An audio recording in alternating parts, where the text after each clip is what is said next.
Hello বন্ধুরা, আশা করি তোমরা সবাই ভালো আছো, সুস্থ আছো। আমিও ভালো আছি। আজ শুক্রবার, স্কুল থেকে ফিরেছি। আজ সকালে একদম ভুলে গেছি চালটা ভিজিয়ে দিয়ে যেতে, তাই এখন এসে চালটা ধুয়ে নিয়েই বসিয়ে দিতে হবে। ভেজানোর আর টাইম নেই, কারণ খিদে পেয়ে গেছে। আমি না হয় একটু ওয়েট করব, কিন্তু মেয়েটা ওয়েট করতে পারবে না, ও স্নানে গেছে। তার মধ্যে আমি ভাতটা করে নেব। ভাতটা বসিয়ে দিচ্ছি, চালটা ধুয়ে নিচ্ছি।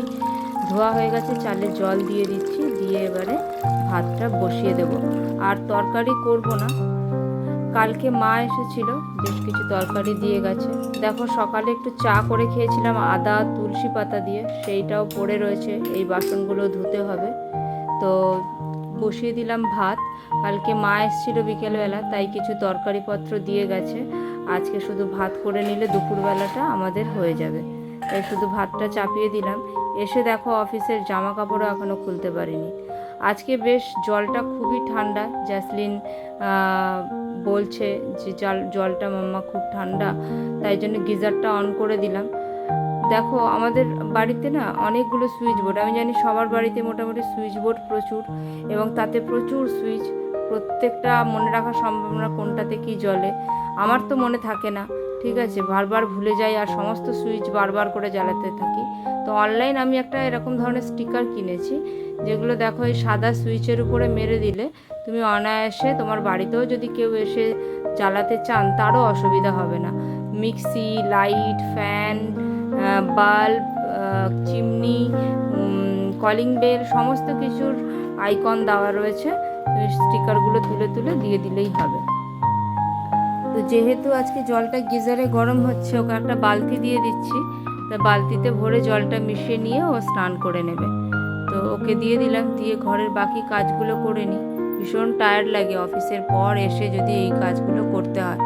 তাই মাঝে মাঝে এই অ্যাকোরিয়ামের সামনে মাছগুলোকে একটু বসে দেখে নিই, তাতে যেন মনটা অনেকটা ভালো হয়ে যায়। গাছ, মাছ, এই দুটোই আমার খুব প্রিয়। কদিন ধরে অবিরাম গতিতে বৃষ্টি হয়ে চলেছে, আর যেন এই বৃষ্টি ভালো লাগছে না, জানো তো। প্রতিদিন অফিস বেরো, সকালবেলা অফিস যাওয়ার সময় বৃষ্টি, ফেরার সময় বৃষ্টি, আর এই বৃষ্টি ভালো লাগছে না। চারিদিকে জল জমে আছে। তাই খাবারগুলো ফ্রিজ থেকে বের করে নিলাম, নর্মাল টেম্পারেচারে এলে তবে মাইক্রোওভেনে একটু ঘুরিয়ে গরম করে নেব। ভাতটা ফুটে গেছে।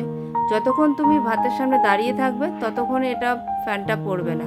যেই তুমি সরবে, দেখবে ফ্যান পড়েছে। আমি তোমাদের চিমনি পরিষ্কার করার দেখিয়ে দিয়েছিলাম যে কিভাবে চিমনিটা পরিষ্কার করছি।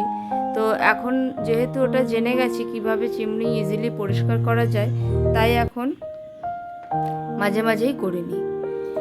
তাই দেখো, পরিষ্কারও আছে চিমনিটা খুব। এই যে কালকে কিছুটা রাত্রিবেলা একটু খেয়েছি, এটা হচ্ছে কুমড়ো শাকের একটা চচ্চড়ি, ইলিশ মাছের মাথা দিয়ে ইলিশ মাছ ভাপা, আর এটা হচ্ছে কুমড়ো শাকের পাতা বাটা। এটার কখনো আমি যখন তৈরি করব, বানাবো, তখন এর রেসিপিটা তোমাদের দেব। তোমরা কে কে খাও এই পাতা বাটা? আমার তো ভীষণ ভালো লাগে। আচ্ছা, ভাত হয়ে গেছে। এই ফ্যানটাকে আমি ফেলিনি, গরম ফ্যানটা আমি অনেক সময় ফেলি না, যখন দরকার না থাকে ফেলে দিই। এই যে রান্নাঘরে ব্যবহার করি যেগুলো মোছামুছি করতে, সেগুলি দুদিন অন্তর তেল ছিটে হয়ে যায়, ভীষণ ময়লা হয়ে যায়। আমি কি করি, এখানে একটা ছোট কৌটোতে সার্ফ এনে রাখা আছে। সেই সার্ফ এর মধ্যে একটুখানি গুলে, আর এই গরম গরম একদম এই কাপড়গুলো ভিজিয়ে রাখি আধ ঘন্টা। তারপরে বাসন মাজার পরে এটা ধুয়ে দিই, দিলে কিন্তু খুব ভালো পরিষ্কার হয় বন্ধুরা। এটা তোমরা একটু করে দেখতে পারো। তো চলো, স্নান হয়ে গেছে আমার, জ্যাসলিনকে খেতে দিয়ে দিচ্ছি। এবারে আমিও খেতে বসে যাচ্ছি। তোমাদের তো দেখিয়ে দিলাম আজকের লাঞ্চে কি আছে। চলো, টাটা, ভালো থেকো, সুস্থ থেকো, সবাই পাশে থেকো।